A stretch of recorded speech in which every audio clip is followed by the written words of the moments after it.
Hello दोस्तों, Sahu foundations में आपका स्वागत है। इससे पहले वाले सीरीज़ में आपने देखा होगा जो डे 1 का सीरीज़ था आई सेक्शंस का, उसमें आपने सेक्शन 1 और सेक्शन 2 का सब क्लॉज 5 तक आपने सीखा। अब हम बात करते हैं इसमें जो कि सेक्शन का डे 2 सीरीज़ है, उसमें हम बात करेंगे सेक्शन 2 के सब क्लॉज 6 में, जो बात करता है एग्रीगेट टर्नओवर का।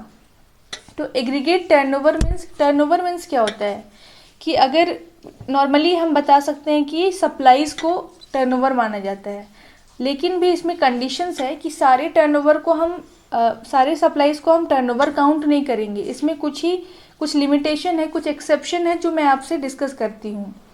तो वो सप्लाई जैसे हम परचेज़ किए, तो परचेज़ जब हम करते हैं तो उसे इनवर्ट सप्लाई कहा जाता है। तो वो इनवर्ट सप्लाई को हम एग्रीगेट टर्नओवर में कंसीडर नहीं करेंगे, और ख़ास करके वो जिस पे हमने रिवर्स चार्ज पे किया है, वो सप्लाई जब हम परचेज़ करते वक्त हमने रिवर्स चार्ज उस पर पे किया है, उसे भी हम कंसीडर नहीं करेंगे। नेक्स्ट क्या है कि इंपोर्ट एक्सपोर्ट के केस में अगर चाहे वो इंटर स्टेट हो, तो उस केस में भी हम उसे एग्रीगेट टर्नओवर कंसीडर नहीं करेंगे। और आप देख सकते हैं कि एग्जेम्प्ट सप्लाई, तो वो भी एग्रीगेट टर्नओवर पे नहीं आएगा। तो ये सारी चीज़ें को छोड़कर मैं बात करती हूँ कि क्या होगा एग्रीगेट टर्नओवर। और एक एक्सेप्शन केस मैं बताना चाहूँगी आपको, वो ये है कि अगर सपोज़ किसी पर्सन का वो बिज़नेस कर रहा है और उसका बिज़नेस मान लीजिए 5 या 6 बिज़नेस वो कर रहा है, साइमल्टेनियसली 5-6 बिज़नेस कर रहा है, तो उसमें क्या है कि जो भी टर्नओवर है उस पैन पे, उस इंडिविजुअल के पैन पे जो टर्नओवर है कंसीडर उसी को करेंगे, ना कि उसके हर एक शॉप के टर्नओवर को कंसीडर करेंगे। जब हर एक शॉप का प्रोप्राइटर वो खुद ही है, तो डायरेक्टली हम उस इंडिविजुअल के पैन को कंसीडर करके उसका टर्नओवर एग्रीगेट टर्नओवर माना जाएगा, ना कि हर एक शॉप का। तो ये हुआ कि एक एग्जाम्पल के थ्रू मैं कोशिश की आपको समझाने का। आई होप आपको समझ में आ गया होगा। और इसमें मैं बताती हूँ जैसे कि कोई गुड्स है, हाँ, सेम पैन नंबर पे अगर कोई काम कर रहे हैं, अगर वही अलग अलग पैन नंबर यूज़ कर रहा होगा, तो शॉप वाइज जो भी इंडिविजुअल का अलग अलग पैन है, तो हम उस वाइज कंसीडर करेंगे एग्रीगेट टर्नओवर। मान लीजिए कि एक पर्सन का 2 शॉप है एक पैन से, पर उसी पर्सन का और भी शॉप है अलग पैन से, तो उस केस में पैन वाइज, जैसा कि मैंने बताया कि आपको पैन वाइज आप एग्रीगेट टर्नओवर कंसीडर करोगे, तो उस पर्सन जो पैन था जिसका 2 शॉप था, तो उसमें आप जब टर्नओवर काउंट करोगे तो उस 2 शॉप का ही, मतलब उस पैन में जो भी शॉप है उसका कंसीडर करना है। लेकिन उसी शॉप पर्सन का अगर बाकी और भी शॉप है लेकिन उसके पैन पे नहीं है, तो आप कंसीडर नहीं कर सकते हो। उसके पैन पे जितना होगा टर्नओवर, बस उसी को आप काउंट कर सकते हो। नेक्स्ट हम बात करते हैं सेक्शन 2 के सब क्लॉज 7 में, जो बताता है एग्रीकल्चरिस्ट मीन्स आपको तो पता ही होगा कि एग्रीकल्चर से रिलेटेड काम। तो इसमें कुछ लिमिटेशन, इसमें कुछ बताया गया है कि एग्रीकल्चरिस्ट किसको माना जाएगा, जीएसटी में इसका टर्म्स क्यों यूज़ हुआ है। तो वो इंडिविजुअल या एचयूएफ को एग्रीकल्चरिस्ट के तौर पे ट्रीट किया जाएगा जो कि अपना एग्रीकल्चर का खुद ही काम करते हैं, मतलब जो भी एग्रीकल्चर से रिलेटेड वर्क है वो खुद ही करते हैं, खुद ही लेबर करते हैं। नेक्स्ट अगर मान के चलते हैं, इसमें ऑप्शन वाइज दिया गया है कि या तो वो खुद करते हैं तो वो एग्रीकल्चरिस्ट कहलाएंगे, या तो वो अपने किसी फैमिली मेम्बर्स के थ्रू करवाते हैं तो भी वो एग्रीकल्चरिस्ट कहलाएंगे, या फिर अगर वो किसी थर्ड पर्सन को अपॉइंट किए हैं अपने एग्रीकल्चर से रिलेटेड वर्क के लिए, तो भी वो टर्म्स जीएसटी में एग्रीकल्चरिस्ट का ही आएगा। तो ये तीनों चीज़ एग्रीकल्चरिस्ट में ही आएंगे। नेक्स्ट बात करते हैं सेक्शन 2 के सब क्लॉज 8 और 9, जो बताता है एपिलेट अथॉरिटी और एपिलेट ट्रिब्यूनल। तो एपिलेट अथॉरिटी का डिटेल में मैं बाद में डिस्कस करूँगी, मैं आपको जस्ट अभी ब्रीफली बता दे रही हूँ कि एपिलेट अथॉरिटी मीन्स जीएसटी में वैसे अथॉरिटी जिनको राइट है ऑर्डर या डिसीजन पास करने का, जितने भी जीएसटी एक्ट में ऑर्डर्स या डिसीजन पास करने की अनुमति दी गई है, ये अथॉरिटी अपीलेट अथॉरिटी को दी गई है।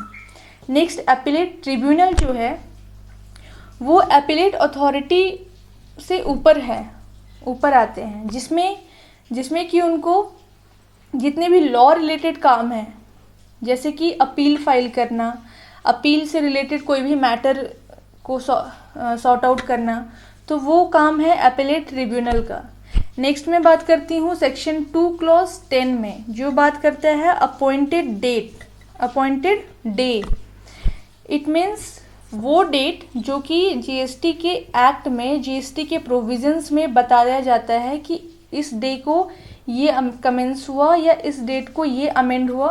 तो अपॉइंटेड डेट का मतलब है कि the date on which the provisions of this act shall come into force. तो ये बहुत सिंपल सा डेफिनेशन था, आई होप आपको समझ में आ गया होगा। नेक्स्ट मैं बात करती हूँ सेक्शन 2 के सब क्लॉज 11 में, जो बोलता है असेसमेंट।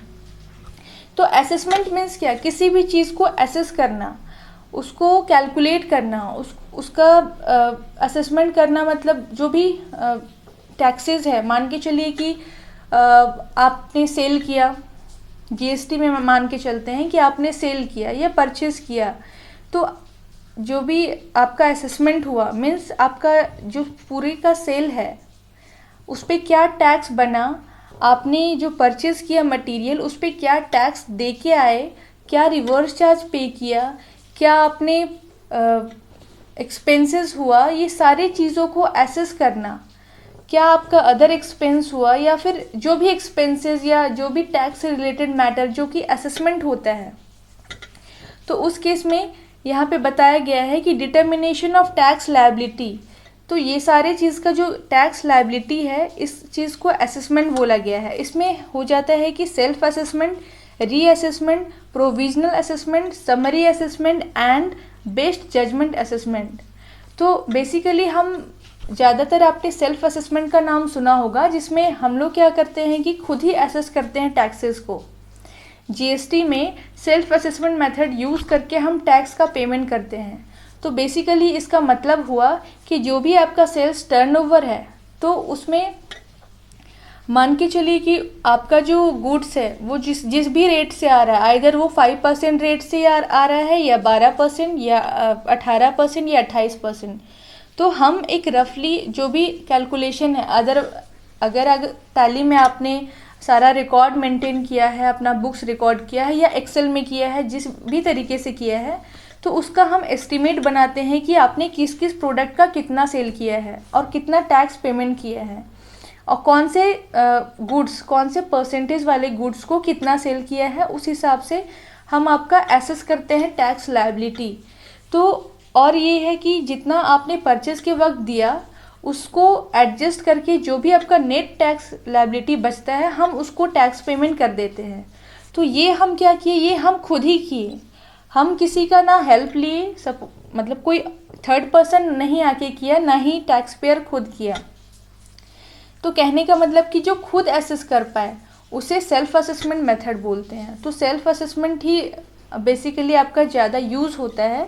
इसमें और भी असेसमेंट मेथड्स हैं जो आपके लिए उतने नेसेसरी नहीं है, पर अगर आपको जानना है तो आप कमेंट बॉक्स पे कमेंट करके बता सकते हैं, मैं उसका वीडियो अलग से बना के आपको दूंगी। नेक्स्ट है सेक्शन 2 के सब क्लॉज 12 में, जो बात करता है एसोसिएटेड एंटरप्राइजेज। एसोसिएटेड एंटरप्राइजेज जो है वो क्या है कि वो एंटरप्राइजेज मेनली क्या है कि हर एक पैन पे हर एक इंडिविजुअल अपना अगर एक फर्म का नाम रखता है या एक एंटरप्राइज खोलता है, तो उस केस में क्या होता है कि वो एक प्लेस बता रहा है, प्लेस ऑफ सप्लाई बता रहा है, जहाँ पे वो गुड्स और सर्विसेज दोनों का सप्लाई कर सकता है। तो एक पर्टिकुलर प्लेस है जहाँ पे वो जितने भी डिलीवरी है, या गुड्स का डिलीवरी हो गया या सर्विस का डिलीवरी हो गया, या फिर जो भी रेसिपिएंट से रिलेटेड काम है, वो एक पर्टिकुलर जगह पे वो कर रहा है और उस जगह को वो रजिस्टर्ड कराया है जीएसटी एक्ट में, जो कि एक एंटरप्राइज के तौर पे एक वर्ड दिया गया है इसको। नेक्स्ट हम बात करते हैं ऑडिट।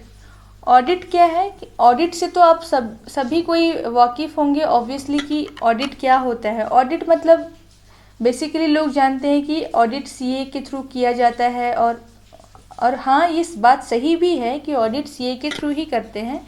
तो इसमें होता क्या है कि ये भी एक असेसमेंट की तरह ही है।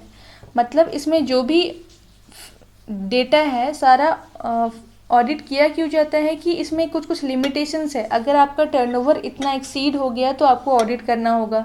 अगर आपका परसेंटेज, प्रॉफिट परसेंटेज अगर इस परसेंटेज से कम एक थ्रेशोल्ड लिमिट के नीचे आ गया तो उसको आपको रीज़न बताना होगा कि ये क्यों हुआ। तो इस वजह से आपको ऑडिट कराना पड़ता है।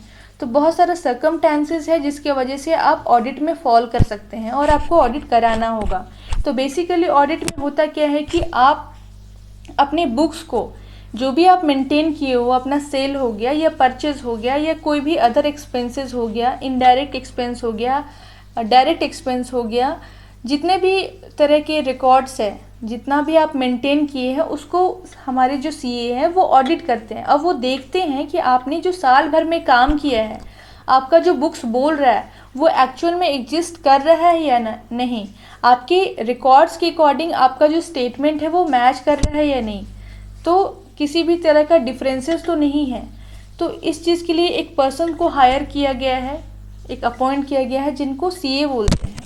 तो इनका काम बहुत ही टफ होता है कि वो पूरी चीज़ों को एनालाइज करते हैं और अंत में बताते हैं कि इस पर्सन का नेट लायबिलिटी कितना आ रहा है, और अगर वो आ रहा है तो वो सही में आ रहा है या रिकॉर्ड गलत है। अगर गलत है तो वो उसे सुधारते हैं, उसे सही तरीके से एडजस्टमेंट करते हैं, उसको सही तरीके से बना के असेस करके जितने भी टैक्सेस है उसको पे करवाते हैं, और एक इंडिविजुअल का जो फ़र्ज होता है टैक्सेस के प्रति तो उसको वो पूरा करते हैं।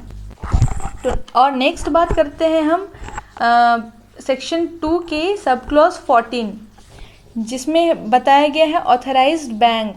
इट मीन्स इसमें क्या है कि a bank or a branch of bank authorised by the government to collect the taxes or any other amount payable under this act. तो ऐसा है कि जब हम असेसमेंट करते हैं, टैक्सेस का असेसमेंट करते हैं, और जो टैक्स नेट टैक्स लायबिलिटी जो आता है उसको हम पेमेंट करते हैं, तो उसमें सर्टेन कुछ बैंक्स का लिस्ट आता है जो ऑलरेडी वहाँ पे फीडेड है। तो हम उस बैंक से को सिलेक्ट करके जो भी टैक्स लायबिलिटी है उसको पे कर देते हैं। तो वो जो बैंक है जिसको ऑथराइजेशन मिला है कि वो जीएसटी के टैक्सेस को जमा कर पाए, तो वो सारे बैंक्स को अपना अपना ऑथराइजेशन मिला है। आप जीएसटी के पोर्टल पे जाके वो देख सकते हैं कि वो कौन कौन से बैंक हैं जिनको ऑथराइजेशन मिला है कि वो जीएसटी के टैक्स को जमा करवा सकते हैं। तो ये है कि ऑथराइज्ड बैंक का ये मतलब हुआ। नेक्स्ट मैं बात करती हूँ सेक्शन 2 के सब क्लॉज 15 में, जो कि बोलता है ऑथराइज्ड रिप्रेजेंटेटिव। तो ऑथराइज्ड रिप्रेजेंटेटिव मीन्स कि जैसे कोई शॉप है, इसको मैं एक एग्जांपल के थ्रू आपको समझाती हूँ कि जैसे एक शॉप है जिसमें एक पैन पे शॉप खुला हुआ है, सपोज़ उसके ओनर कोई और है और वो अपने बिहाफ में किसी पर्सन को हायर किए हैं एज अ ऑथराइज्ड रिप्रेजेंटेटिव। अगर मान के चलिए कि वो जो पर्सन है, जो ओनर है, एक्चुअल ओनर, उनका और भी मल्टीपल बिजनेस है, तो ज़रूरी नहीं कि एक ही पर्सन हर एक शॉप में आके बैठे तो ही वो बिज़नेस चलेगा, ऐसा कोई ज़रूरी नहीं है, आपको भी पता है। तो वो क्या करता है कि अगर उसका मल्टीपल बिजनेस है तो वो अपने हर एक बिजनेस में एक ऑथराइज रिप्रेजेंटेटिव को अपॉइंट कर देता है, सो दैट कि उसका बिजनेस उसके एब्सेंस में भी चले, कोई परेशानी ना हो, और जितने भी लाइबिलिटी है या फिर जितना भी पेपर वर्क से रिलेटेड काम है या बैंकिंग का काम है या जितने भी ऑफिसर से रिलेटेड काम है, डिपार्टमेंटल काम है, वो सारा काम में वो इन्वॉल्व हो ऑथराइज रिप्रेजेंटेटिव। तो क्या है कि उनके बिहाफ में वो पर्सन काम कर रहा है जिसमें उनका इन्वॉल्वमेंट नहीं है, और नहीं भी रहने से कोई फ़र्क नहीं पड़ता है, उनका काम तब भी होगा। अब आप मुकेश अंबानी जी को ही देख लीजिए, क्या वो हर एक जो उनका स्टोर है तो वो हर एक स्टोर पे जाके बैठे तो नहीं रहते हैं, उनके बिहाफ में कोई मैनेजर अपॉइंट होता है, कोई डायरेक्टर अपॉइंट होता है, जो भी रिप्रेजेंटेटिव अपॉइंट होते हैं,